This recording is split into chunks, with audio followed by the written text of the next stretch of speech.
Hello everyone. तो आज की इस वीडियो में हम एंटरप्रेन्योरशिप के इम्पॉर्टेंट ऑब्जेक्टिव टाइप क्वेश्चन जो आपके बोर्ड की एग्ज़ाम के लिए बहुत ही ज़्यादा इंपॉर्टेंट है, हम उन सारे क्वेश्चन को इस वीडियो में देखने वाले हैं। और क्योंकि मैंने आपको बहुत पहले ही दिखा दिया है कि प्रीवियस ईयर क्वेश्चन से आपके एग्ज़ाम में कितने सारे क्वेश्चन पूछे जाते हैं, तो आज की इस वीडियो में हम 2021 के कंप्लीट क्वेश्चन पेपर को इस वीडियो में सॉल्व करने वाले हैं। और जैसा कि आपने देखा था आपके सेंटअप एग्जाम में बहुत सारे क्वेश्चन, अगर आप अकाउंटेंसी, इकोनॉमिक्स और बिजनेस स्टडी की वीडियो को देखे होंगे तो आपको पता चल चुका होगा कि कितने सारे क्वेश्चन आपके रिपीट हुए थे। तो सेम उसी तरह से आपके मॉडल पेपर में और ये आप अपने 2022 के क्वेश्चन पेपर को देख लो, सभी में आपके क्वेश्चन रिपीट होंगे ही होंगे। तो आज की इस वीडियो में हम 2021 के कंप्लीट क्वेश्चन पेपर को सॉल्व करने वाले हैं जो आपके बोर्ड की एग्जाम के लिए बहुत ही इंपॉर्टेंट होने वाले हैं। तो वीडियो को स्टार्ट में जरूर देखना। और अगर आप इस फाइल की PDF को डाउनलोड करना चाहते हो तो आप हमारे टेलीग्राम चैनल को ज्वाइन कर लो, वहाँ पे मैंने इस फाइल को ऑलरेडी अपलोड कर रखा है। और इनकेस अगर आप टेलीग्राम यूज़ नहीं करते हो तो सीधे आपको हमारे डिस्क्रिप्शन बॉक्स में एक लिंक मिलेगा, उस लिंक पर क्लिक करके आप हमारे PDF को डायरेक्टली डाउनलोड कर सकते हो। हालांकि PDF में आंसर अवेलेबल नहीं है, इसलिए एक बार आप हमारी इस वीडियो को कंप्लीट देख लो, फिर इसके बाद उन सभी क्वेश्चन पे आप आंसर मार्क कर देना, ठीक है। तो स्टार्ट करते हैं वीडियो को क्वेश्चन नंबर फर्स्ट के साथ। तो क्वेश्चन नंबर फर्स्ट है, सबसे अधिक व्यापक क्षेत्र नहीं है, the most extensive scope is not of. तो इनमें से किसका व्यापक क्षेत्र नहीं होता है? तो आपने ऑलरेडी पढ़ रखा है, ब्रांड, लेबलिंग और पैकेजिंग, इन तीनों का एक्सटेंसिव स्कोप होता है, व्यापक क्षेत्र इनके होते हैं।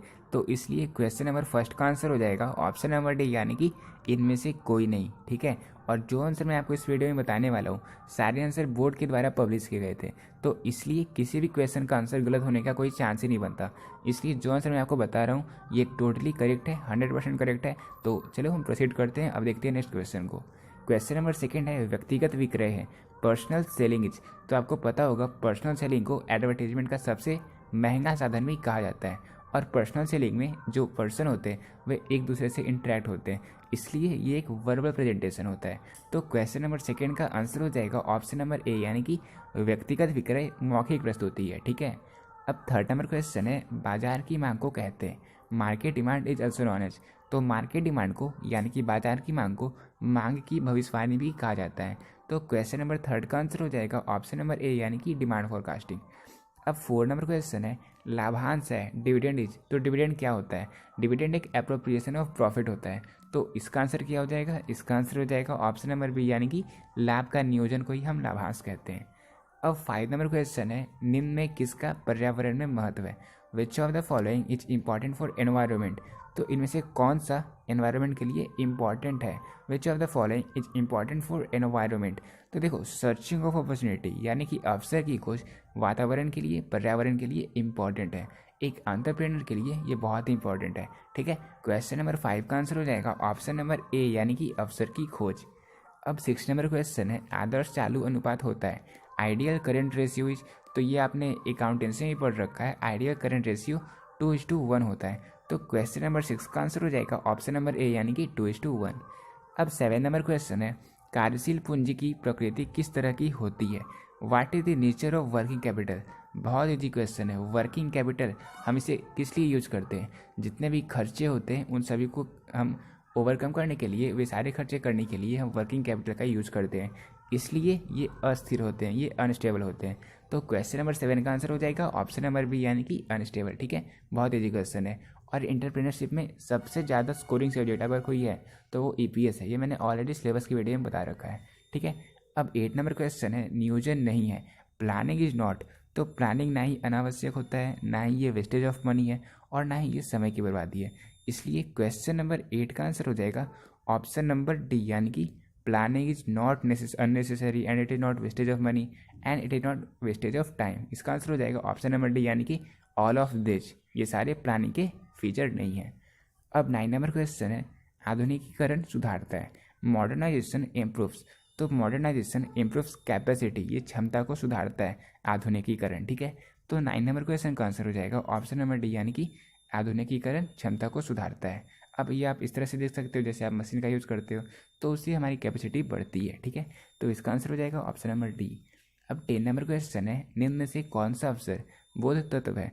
विच of the following is an element of sensing the opportunity. तो ability to perceive, insight into change और इनोवेटिव क्वालिटी, ये तीनों एलिमेंट हैं अपॉर्चुनिटी के सेंस करने के, यानी कि अवसर बोध के तत्व ये तीनों हैं। लेकिन आप देख सकते हो ऑप्शन नंबर डी में इनमें से कोई नहीं है, और जो कि बोर्ड के द्वारा गलत किया गया था। बाद में उन्होंने इसे सुधारा भी था, और जिन स्टूडेंट्स ने इसका आंसर किया था उन सभी को 1 मार्क्स मिले ही मिले थे। ठीक है, तो इसका आंसर अगर आप ऐसे देखो तो ए, बी और सी ये तीनों होंगे, लेकिन ऑप्शन डी में होना चाहिए था ऑल ऑफ दिस। तो क्वेश्चन नंबर 10 का आंसर क्या होगा? इसका आंसर हो जाएगा ए, बी और सी। एग्जाम में नेक्स्ट टाइम अगर आपको क्वेश्चन ये मिलेगा तो आपका ऑप्शन डी में ऑल ऑफ दिस रहेगा ही रहेगा। ठीक है, तो आप ऑप्शन नंबर डी को करेक्ट कर देना। अब 11 नंबर क्वेश्चन है, शुद्ध वर्तमान मूल्य विधि संबंधित है, net present value method is related to. तो net present value method is related to present value of money, यानी कि मुद्रा के वर्तमान मूल्य से। तो क्वेश्चन नंबर 11 का आंसर हो जाएगा ऑप्शन नंबर सी। अब 12 नंबर क्वेश्चन है, ज्ञान अर्जन प्रक्रिया में शामिल होते हैं, लर्निंग प्रोसेस इन्वॉल्व। तो देखो दो क्वेश्चन मैं आपको बता रहा हूँ, एक क्वेश्चन नंबर 10 और एक क्वेश्चन नंबर 12। ये दोनों क्वेश्चन पिछले साल गलत पूछे गए थे, और इसलिए इस क्वेश्चन का भी आंसर जो होता वो होता option number A and B दोनों। ठीक है, इसका आंसर होगा लर्निंग प्रोसेस इन्वॉल्व संचालन और मनोभाव, यानी कि ड्राइव एंड क्यू। तो इसका आंसर ए और बी दोनों होता, जो कि ऑप्शन में दिया हुआ नहीं था। और ये दो क्वेश्चन एंटरप्रेन्योरशिप के पेपर में बोर्ड के द्वारा गलत दिए गए थे, जिसका आंसर उन्होंने बाद में सही भी किया था। ठीक है, इसके मार्क्स मिले थे सभी को। तो बाकी के जितने क्वेश्चन हैं सारे ठीक से हैं, सारे सही क्वेश्चन हैं। तो हम देखते हैं क्वेश्चन नंबर 13 को। अब 13 नंबर क्वेश्चन है, किसी भी देश के विकास में आवश्यक नहीं है, which is not needed in the development of a country. तो किसी भी कंट्री के विकास में फिजिकल रिसोर्सेज, इकोनॉमिक रिसोर्सेज और एफिशिएंट मैनेजमेंट ये तीनों आवश्यक होते हैं। तो 13 नंबर क्वेश्चन का आंसर हो जाएगा ऑप्शन नंबर डी, यानी कि ऐसा कोई भी ऑप्शन यहाँ पे नहीं दिया हुआ है जो कि कंट्री के डेवलपमेंट में योगदान नहीं देता। ठीक है, फिर 14 नंबर क्वेश्चन है, प्रबंध है, मैनेजमेंट इज। तो ये तो आपने बीएसटी में ही पढ़ रखा है, management is art and science both. तो 14 नंबर क्वेश्चन का आंसर हो जाएगा ऑप्शन नंबर सी, यानी कि कला और विज्ञान दोनों। तो अब 15 नंबर क्वेश्चन है, प्रबंध कला है, मैनेजमेंट इज। तो management is an art of both of doing work himself and taking work from others, यानी कि इसका आंसर होगा ऑप्शन नंबर सी, स्वयं काम करने एवं दूसरों से काम लेने दोनों की कला को हम प्रबंध कहते हैं। ठीक है, जो आपको यहाँ पे दिख रहा होगा। तो इसका आंसर हो जाएगा ऑप्शन नंबर सी। अब 16 नंबर क्वेश्चन है, सामाजिक व्यवहार संबंधित नहीं होता है, social behaviour is not concern with. तो social behaviour is not concern with profit earning process, ये सामाजिक व्यवहार से संबंधित नहीं होता लाभ अर्जन प्रक्रिया, यानी कि 16 नंबर क्वेश्चन का आंसर हो जाएगा ऑप्शन नंबर डी, वही ऑप्शन है, यानी कि production of goods for public, avoidance of unethical behaviour and fulfilment of social obligations, ये तीनों सोशल बिहेवियर के अंतर्गत आते हैं। ठीक है, अब 17 नंबर क्वेश्चन है, अल्पकालीन पूर्वानुमान कितने माह की अवधि का शामिल करता है, short term forecast involve a period of how many month. तो शॉर्ट टर्म फोरकास्ट 12 मंथ का पीरियड का होता है। तो 17 नंबर क्वेश्चन का आंसर हो जाएगा ऑप्शन नंबर ए।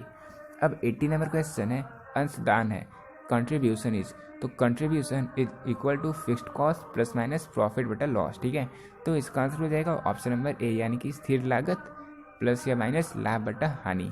अब 19 नंबर क्वेश्चन है, निम्न में से कौन पर्यावरणीय सूक्ष्म जांच को प्रभावित करने वाला आर्थिक घटक है, which of the following is an economic factor affecting environmental scanning. तो इनमें से जितने ऑप्शन दिए हुए हैं, stage of economic development, economic policies और मार्केट सिचुएशन, ये तीनों जो हैं वो एनवायरमेंटल स्कैनिंग को अफेक्ट करते हैं। तो इसका आंसर हो जाएगा ऑप्शन नंबर डी, यानी कि इनमें से सभी। अब 20 नंबर क्वेश्चन है, उपक्रम का चुनाव करते समय ध्यान देने योग्य बिंदु है, the point which is to be considered while selecting an enterprise. तो जब भी हम किसी इंटरप्राइज को सिलेक्ट कर रहे हैं तो हमें किन चीज़ों को कंसिडर करना चाहिए। तो आप देख सकते हो प्रोडक्ट, मार्केटिंग, इन दोनों को हम कंसिडर करें या ना करें, जबकि अवेलेबिलिटी ऑफ कैपिटल, इन्हें हमें ज़रूरी से ज़रूरी इसे हमें कंसिडर करना पड़ता है। जितना कैपिटल हमारे पास होगा उसी अकॉर्डिंग हम अपने इंटरप्राइज को सेट कर पाएंगे। तो 20 नंबर क्वेश्चन का आंसर हो जाएगा ऑप्शन नंबर सी, यानी कि पूंजी की उपलब्धता। ठीक है, फिर 21 नंबर क्वेश्चन है, निम्न में से कौन सी व्यवसाय से जुड़ी समस्या नहीं है, which of the following is not a problem related to business. तो इनमें से कौन सा ऐसा प्रॉब्लम है जो बिजनेस से रिलेटेड नहीं है, रिस्क मैनेजमेंट ये तो रिलेटेड है, profit planning and expense control ये भी रिलेटेड है, प्राइस पॉलिसी ये भी रिलेटेड है, ट्रेंड ऑफ डिमांड यानी कि मांग की प्रवृत्ति ये बिजनेस के प्रॉब्लम से रिलेटेड नहीं है। तो इसका आंसर हो जाएगा ऑप्शन नंबर डी, यानी कि मांग की प्रवृत्ति। अब 22 नंबर क्वेश्चन है, लाभ मात्रा अनुपात है, प्रॉफिट वैल्यू रेशियो इज। तो प्रॉफिट वैल्यू रेशियो का फार्मूला होता है contribution divided by sales into 100, यानी कि 22 नंबर क्वेश्चन का आंसर हो जाएगा ऑप्शन नंबर ए, यानी कि अंशदान डिवाइडेड बाई बिक्री इंटू 100। अब 23 नंबर क्वेश्चन है, भारतीय निवेश कोष द्वारा स्थापित किया गया तो इंडियन इन्वेस्टमेंट फंड को किसके द्वारा इस्टेब्लिश किया गया था। और ये क्वेश्चन आपके सेंटर एग्जाम में पूछा था। देखो, एंटरप्रेन्योरशिप की हमने फर्स्ट वीडियो सेंटर पेपर को सॉल्व किया था और सेकंड वीडियो में हम 2021 के कंप्लीट क्वेश्चन पेपर को सॉल्व कर रहे हैं, क्योंकि इनसे आपके बोर्ड एग्जाम में क्वेश्चन पूछे जाएंगे ही जाएंगे। ठीक है, तो फर्स्ट वीडियो आप लोग उसको देख लेना, फिर आप इस वीडियो को कंप्लीट देख लो, आपके एग्जाम में क्वेश्चन तो पूछे जाने हैं। ठीक है, 23 नंबर क्वेश्चन का आंसर हो जाएगा कि इंडियन इन्वेस्टमेंट फंड को ग्रेनेज बैंक के द्वारा इस्टेब्लिश किया गया था। अब 24 नंबर क्वेश्चन है, प्लांट की क्रय का कार्यशील पूंजी पर क्या प्रभाव पड़ेगा। What will be the effect of purchase of plant on working capital. तो जब हम किसी प्लांट को परचेज करेंगे तो उस केस में हमारा जो वर्किंग कैपिटल होगा वो घट जाएगा। तो 24 नंबर क्वेश्चन का आंसर हो जाएगा ऑप्शन नंबर ए, यानी कि डिक्रीज। फिर 25 नंबर क्वेश्चन है, तरलता अनुपात है लिक्विडिटी रेशियो इज। तो लिक्विडिटी रेशियो किसका रेशियो होता है, ये रेशियो होता है current ratio and liquid ratio का। ठीक है, तो 25 नंबर क्वेश्चन का आंसर हो जाएगा ऑप्शन नंबर सी, यानी कि चालू एवं तरल अनुपात। अब 26 नंबर क्वेश्चन है, अंश अधिमूल्य में वृद्धि है increase in share premium is. तो शेयर प्रीमियम में इंक्रीज जो बढ़ता है तो उस केस में हम इसे कहते हैं कोष का स्रोत।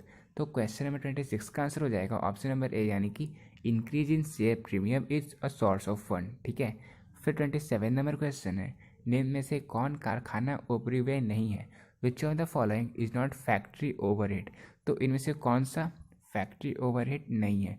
तो इसका आंसर हो जाएगा ऑफिस सैलरी, यानी कि कार्यालय वेतन, ये कारखाना ऊपरी व्यय नहीं है। ठीक है, बाकी अगर आप वेज को देखो, फैक्ट्री इंश्योरेंस को देखो और डिप्रिसिएशन और प्लांट को देखो तो ये सारे फैक्ट्री ओवरहेड कहलाते हैं। ठीक है, तो 27 नंबर क्वेश्चन का आंसर हो जाएगा ऑप्शन नंबर सी।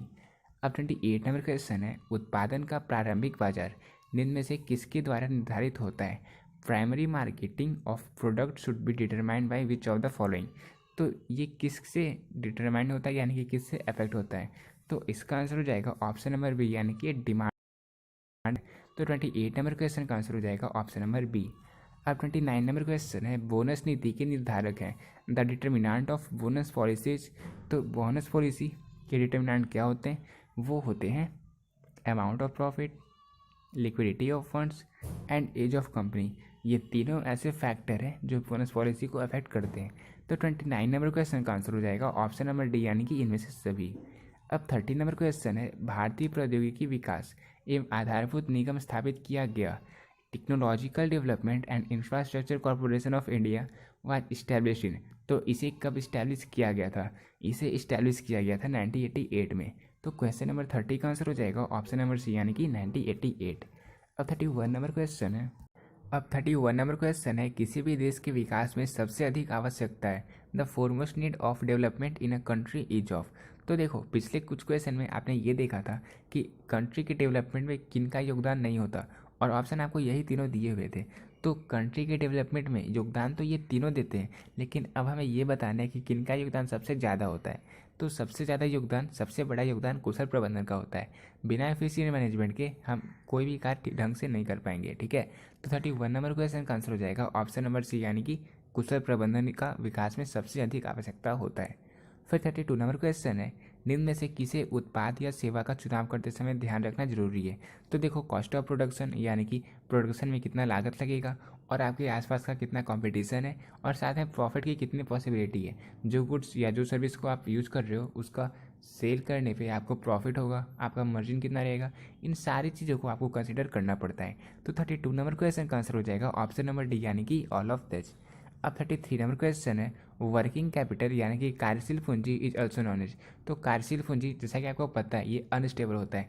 जितने भी खर्चे होते हैं हम वर्किंग कैपिटल से यूज करते हैं, तो इसलिए इसे हम सर्कुलेटिंग कैपिटल भी कहते हैं, यानी कि इसे हम चक्रीय पूंजी कहते हैं। ठीक है, 33 नंबर क्वेश्चन का आंसर हो जाएगा ऑप्शन नंबर बी। अब 34 नंबर क्वेश्चन है, सबसे अधिक व्यापक क्षेत्र है the most extensive scope is of. तो फर्स्ट क्वेश्चन में आपने देखा होगा, क्वेश्चन था विच of the following has not extensive scope, और आपको ऑप्शन दिए हुए थे ब्रांड, लेबलिंग एंड पैकेजिंग। तो इन तीनों का एक्सटेंसिव स्कोप तो होता है, लेकिन अब आपको ये बताना है कि किसका सबसे ज़्यादा व्यापक क्षेत्र होता है। तो सबसे ज़्यादा व्यापक क्षेत्र पैकेजिंग का होता है, ठीक है। और ये आपने बीएसटी में भी पढ़ा होगा। तो 34 नंबर क्वेश्चन का आंसर हो जाएगा ऑप्शन नंबर सी यानी कि packaging.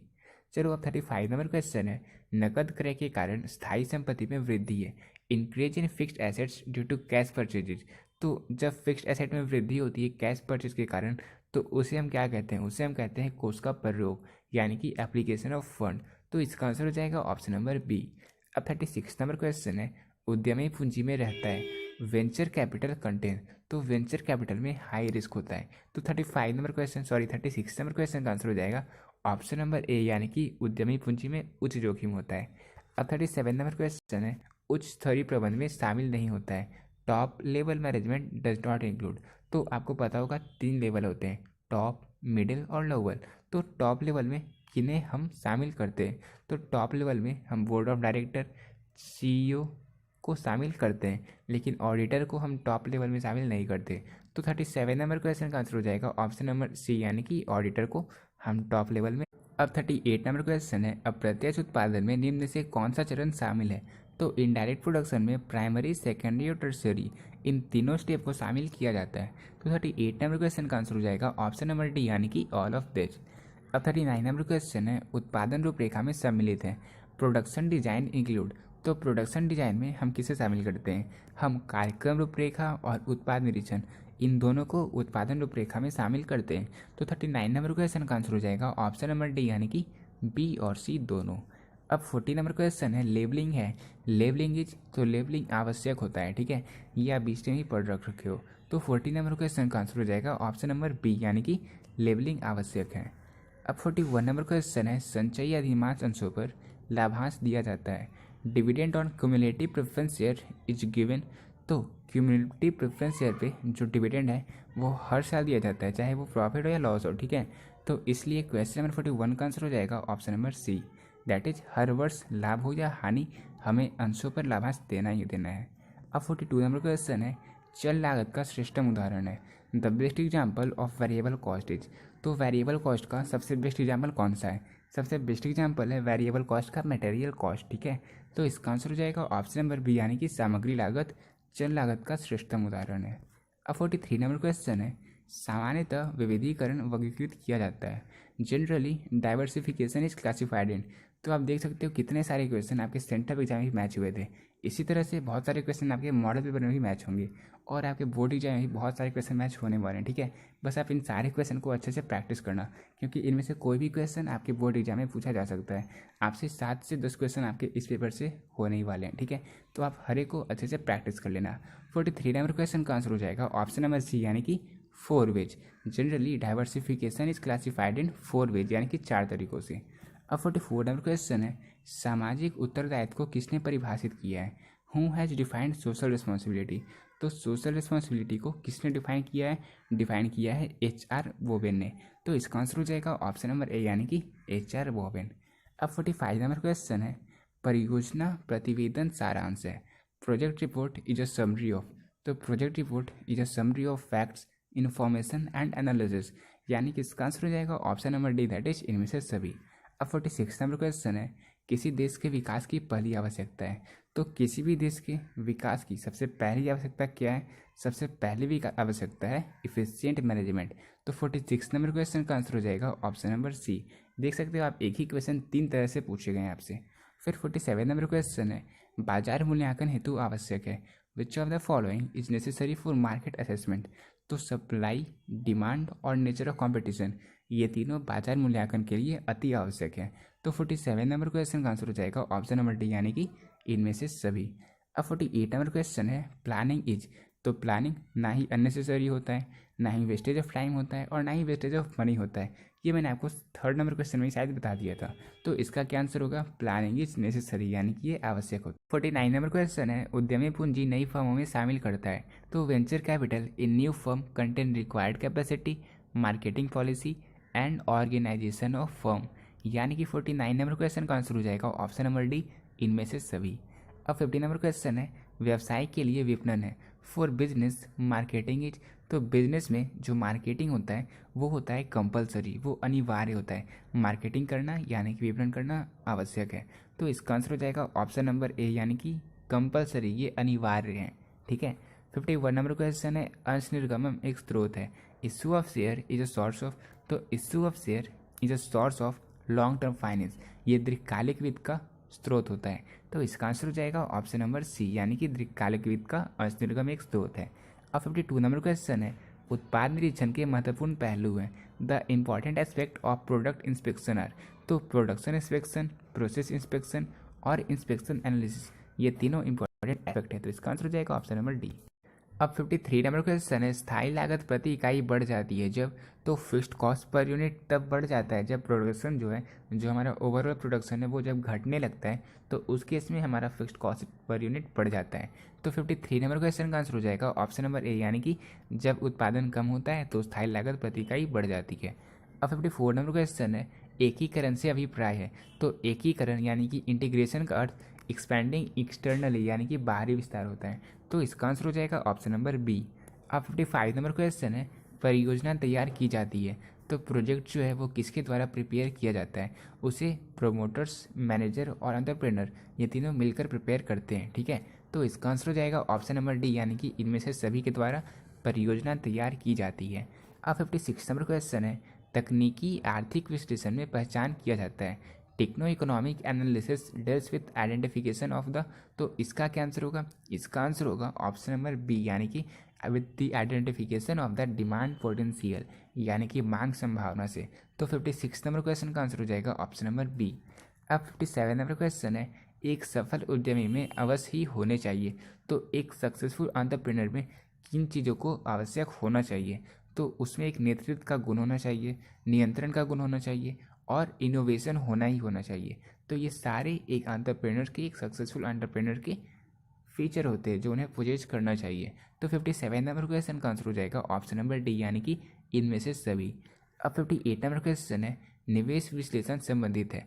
Investment analysis deals with, तो इन्वेस्टमेंट एनालिसिस किससे डील करता है, ये डील करता है फंडिंग रिक्वायरमेंट से, मटेरियल रिक्वायरमेंट से और लेबर रिक्वायरमेंट से या रिसोर्स रिक्वायरमेंट से। इसका क्या आंसर होगा, इसका आंसर होगा कि investment analysis deals with resource requirement. ठीक है, तो 58 नंबर क्वेश्चन का आंसर हो जाएगा ऑप्शन नंबर डी। अब 59 नंबर क्वेश्चन है, नग्न ऋण पत्र होते हैं, नेक्ड डिबेंचर है, तो नेक्ड डिबेंचर अनसिक्योर होते हैं। ठीक है, तो इसका आंसर हो जाएगा ऑप्शन नंबर सी, यानी कि अरक्षित। अब 60 नंबर क्वेश्चन है, गर्भावधि संबंधित है। Gestation period is concern with, तो it is concern with implementation period, यानी कि क्रियान्वयन अवधि से। तो 60 नंबर क्वेश्चन का आंसर हो जाएगा ऑप्शन नंबर सी। अब 61 नंबर क्वेश्चन है, उच्च स्तरीय प्रबंध में शामिल होता है। तो इसी तरह का एक और क्वेश्चन आपसे पूछा गया था, जहाँ पे आपसे ये पूछा गया था कि टॉप लेवल मैनेजमेंट में हम किसे इंक्लूड नहीं करते, और वहाँ पे आपको बोर्ड ऑफ डायरेक्टर और CEO ये दोनों का ऑप्शन दिया हुआ था। तो आप इस तरह से ही आंसर कर सकते हो कि इसका आंसर क्या होगा, इसका आंसर होगा कि टॉप लेवल मैनेजमेंट में हम बोर्ड ऑफ डायरेक्टर और CEO इन दोनों को शामिल करते हैं, यानी कि ऑप्शन नंबर डी, ए और बी दोनों। अब 62 नंबर क्वेश्चन है, विपणन व्यय भार है, तो marketing expenditure is a burden on, बहुत ईजी क्वेश्चन है, आप सबको पता है ये किस पर बर्डन होता है, तो ये बर्डन होता है हम कंज्यूमर्स पे, यानी कि 62 नंबर क्वेश्चन का आंसर हो जाएगा option number C, on consumers, यानी कि हम उपभोक्ताओं पर। अब 63 नंबर क्वेश्चन है, एक परियोजना है, तो प्रोजेक्ट क्या होता है, ये होता है क्लस्टर ऑफ एक्टिविटीज, यानी कि गतिविधियों का समूह। तो 63 नंबर क्वेश्चन का आंसर हो जाएगा ऑप्शन नंबर ए। अब 64 नंबर क्वेश्चन है, नियोजन होता है, प्लानिंग इज फॉर, तो प्लानिंग हमारे पास्ट या प्रेजेंट के लिए नहीं, बल्कि वो फ्यूचर डिसाइड करने के लिए होता है कि फ्यूचर में हमें क्या कुछ करना है, इन सभी चीज़ों के लिए हम प्लानिंग करते हैं। तो 64 नंबर क्वेश्चन का आंसर हो जाएगा ऑप्शन नंबर बी, यानी कि planning is for future, that is भविष्य के लिए। अब 65 नंबर क्वेश्चन है, परियोजना पहचान में आवश्यक होता है, in project identification dash is needed, तो प्रोजेक्ट आइडेंटिफिकेशन में एक्सपीरियंस और दिमाग इन दोनों की आवश्यकता होती है परियोजना पहचान में। तो इसका आंसर हो जाएगा ऑप्शन नंबर सी, यानी कि अनुभव एवं मस्तिष्क दोनों। अब 66 नंबर क्वेश्चन है, परियोजना आकलन है, प्रोजेक्ट अप्रेजल इज, तो प्रोजेक्ट अप्रेजल एक प्रॉफिटेबिलिटी एनालिसिस होता है, यानी कि लाभदायकता विश्लेषण होता है। तो 66 नंबर क्वेश्चन का आंसर हो जाएगा ऑप्शन नंबर सी। अब 67 नंबर क्वेश्चन है, कार्यशील पूंजी का स्रोत है, the source of working capital is, तो इनमें से कौन सा वर्किंग कैपिटल का सोर्स है, तो आप देख सकते हो डेब्टर्स, बैंक ओवरड्राफ्ट और कैश सेल, ये तीनों वर्किंग कैपिटल के ही स्रोत होते हैं। तो 67 नंबर क्वेश्चन का आंसर हो जाएगा ऑप्शन नंबर डी, यानी कि इनमें से सभी। अब 68 नंबर क्वेश्चन है, निम्नलिखित में कौन गैर चालू दायित्व है? Which of the following is a non current liability? तो mortgage loan, bank overdraft, outstanding liabilities और प्रीपेड एक्सपेंसेस, इनमें से कौन नॉन करेंट लाइबिलिटी है?